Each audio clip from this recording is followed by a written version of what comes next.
All day, every day, thoughts are turning to things. Oh, thoughts are turning to things. Your thoughts are turning to your things. Your thoughts aren't turning to the things of others, and the things of others aren't turning to your things unless you're thinking about the things of others. In other words, you might have your nose in their business, and wherever your nose is usually where your eyes go. Jerry used to notice that when Esther and Jerry were driving around the nation in the monster bus. He'd say, oh, that's interesting. And as soon as it had Esther's attention, the whole bus would start to move that way. After a while, he only pointed at things dead ahead, because he kind of realized that wherever she looks, she goes. And we want you to realize that you're all that way. Wherever you look, you tend to go. Wherever you look, you go. And so you want to begin to look only where you really want to go. Talk about only where you really want to go. Activate feelings within you about things that you want to continue to live, and take your attention from that which you don't. And there are many people in this world around you who would say, well, that really is a sort of withdrawn way to live. And we say, well, you might have to withdraw for a little while till you really get a handle on what your vibrational output is. But after a little while, you'll be really eager to get out into the world and look around, because you won't be guarded, because you won't be worried about things sneaking up on you, because you know how they get there. Once you understand that you create your own reality, and once you gain a little bit of control over what you are giving your attention to, then you don't proceed cautiously into the world afraid that something's going to pounce on you, because it can't. When you feel wonderful, only good things can come to you. And when you are focusing deliberately, and then you are noticing the correlation between what you've been thinking about and how you've been feeling about it, and then what comes back to you, then you will really begin to excel. Then you will be a master of deliberate creating. There are 4 steps to the process that we like to talk about. 5 really. I'm going to talk about 4 first, and then 5 a little bit later. Step 1 is you have to ask for what you want. And we asked you just now, do you know what you want? And you feel like you know what you want. Asking is easy, isn't it? Because life just keeps providing for you variety which causes you to know what you want. So you're asking all day, every day. Step 2 is the answer comes to you because source offers the answer. When you ask, it is given. When you ask, it is given. Someone should write a book about that.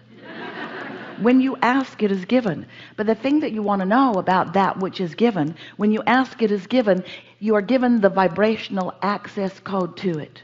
You are given the vibrational essence of it. But you have to do step 3 in order for you to realize it in your experience. And step 3 is you have to find a vibrational match to what you're asking for. You can't want more money and be depressed about not having enough. That's not step 3. That's step 1, and that's step 2. But unless you do step 3, your money doesn't end up in your bank account. It's a vibrational essence which you have told us repeatedly is not that satisfying to you. We've wanted so much for you to realize that the process of creation is that when you ask, it is given, but it is given in a vibrational format that you must find the access code to. You've got to line up with it vibrationally. You have to have the vibrational equivalency of your desire pulsing within you mostly. You cannot be focused upon the absence of what you want and get it no matter how much you're talking about it. And if you feel bad about what you want, then that is what you're doing. You're focused in opposition. If you're worried or doubtful or fearful or angry or jealous about something that you want not coming, if you're impatient or discouraged, it's not coming anytime soon, because your vibration is offering opposition to what it is, and you haven't synced up with it yet. So that particular thought about that particular thing cannot become a thing in your experience. It must be so interesting to you to be in these physical bodies, so engrossed in the physicality of your life, because you have physical senses and your life is so tactile and so tangible. You can see things and smell things and hear things and taste them and touch them, because you're doing all of that, which is translating vibration into a reality that is meaningful to you. Because you have these physical senses, you tend to want everything to appear in your life in that tangible way. And we want it to too. That's really one of the primary points that you make in being here in this physical body. You are the manifestation of so much thought. And as the thinking body here in this body, as the thinking being here, out here on the leading edge, your thoughts are meant to turn to more things. But if you are thinking in opposition to the thing you want, every subject is two subjects, wanted and absence of it. And sometimes without meaning to, you're focused on the absence of something that you want. And because you're saying words about it, because you're smiling about it, because you're sort of faking it till you make it about it, you think that it should come. But there is a vibrational criteria that you have to meet. You must be a vibrational match to the things that you want. And the bottom line is, you are a vibrational match to the things you're getting. That is always true. So step one is the contrast of life. This is how we demonstrate contrast of life. Contrast of life, and life is over here. It's over here. Life is over here. The physical world that you're living in, over here. So the contrast of your life causes you to know what you don't want and therefore know what you do want. So you're sending these rockets, vibrational rockets, thoughts, vibrations are coming from you, and they are being received by your inner being into this vibrational reality from whence you came. A vibrational reality that is vibrational and perceived only those who are perceiving vibration. It's not yet tangible where everybody can see it. And that really bothers you, because you've created a desire that you and others cannot yet see, because it's a thought that has not yet matured into a thing. And so we know it is irritating for us to keep talking about this vibrational reality. We got so carried away with it, we gave it a name, the vortex. The vortex, where the vibrations are assimilating and where the cooperative components are being gathered by law of attraction. Wrote 2 books about it. We want so much for you to accept the reality of this vortex. But it's hard to accept the reality of something that you can't see, and yet you must. Because if you don't accept the beginning of something you can't see, then you can't tell if you're holding yourself in vibrational alignment with it as it matures. It's what religions mean when they talk about faith. It's what we mean when we talk about the vortex, the trust of the vortex, the trust of the process. In other words, you got to get on the vibe of something, and if you stay on the vibe of something, eventually it will turn into something that you and others can see.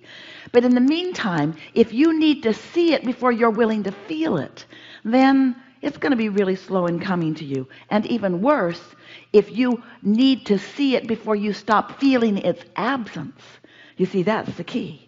You keep thinking because you can't see it, it's not there. And in your belief it's not there, you sometimes believe it's not coming. And in those thoughts of it not being there, it's not there, it's not coming, it's not there, it's not coming, you're not turning the thoughts of it becoming to things. You're turning the thoughts of it not coming to things. So it continues to not come. Do you know? The things you don't have, that's creation too. You might tell people might say to you, "You a good creator?" "Yeah, I've created a lot of not things." "I'm such a good creator, I keep nearly everything I want from coming. That's how good I am. I have a powerful mind." Think about that a little bit, because that is what's happening. You may be using your powerful mind to create things that you want, and you may be using your powerful creative mind to prevent them from coming. And so as we're moving forward today, we want to help you figure out how to get into that receiving mode. Step 1 is ask. Step 2 is source answer. Step 3 is you've got to be vibrationally equivalent to what you're asking for, which means you got to feel it like it's done. You got to feel it. You got to talk about what you want and why you want it. Think about that. When you talk about what you want and why you want it, you can feel it, can't you? But when you talk about what you want and where it's going to come from, I don't know. When it's going to get there, I don't know. Who's going to be with it, I don't know. Then you sort of mess it up with all that I don't know stuff that's going on. So if you could step back in a more general way and think more about what you want and why you want it. Just catch the essence of it.